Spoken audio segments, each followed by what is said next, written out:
So you've been a Blink fan since the good old days, and now you want that feeling of new Blink again. What do? You can check out their 8th studio album, 9, but that's not the same. So what happened? Well, let me ask you a question called Theseus's paradox. Say you have an old wooden ship that's slowly breaking down, and as it breaks down, each piece is replaced one by one, until eventually none of the original pieces were left. Is that still the same ship? So if this was the original Blink-182, and this is them now, is that still Blink-182? Or is this Blink-182? It has the same amount of original members.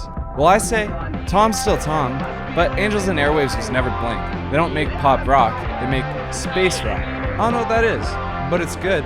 It's not Blink. And Mark is Mark. He's good, but personally, I think he sounds like a dad singing to kids, which makes sense since he's 49 and a dad.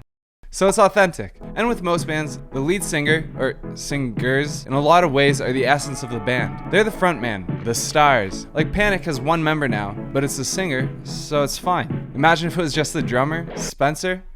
Wouldn't really work. But with Blink-182, Travis's drumming was a major part of their biggest work. And maybe even more importantly, he might be even more famous than the other two.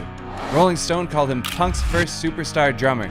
He's a massive part of what makes Blink-182, Blink-182. And that brings us back to Theseus's paradox. Lately, Travis Barker's been on a mission to find some 20-year-olds that he can make some good old Blink-182 sounding pop punk with. And I think he's had some decent success. Most notably is Machine Gun Kelly, who he made a full album with, reached #1, and now they're working on a second. And I think they captured the 2000s vibe pretty well. They even got Megan Fox. That's very 2000s. But his biggest criticism from most people is that he's not innovative. He's just riding the nostalgia of Blink-182 era pop rock. And that's true. But I mean, so is Blink-182. But with that said, what else has Travis Barker worked on? His Kenny Hoopla collabs have been amazing. It's a bit harder than Blink-182, but it's great pop punk.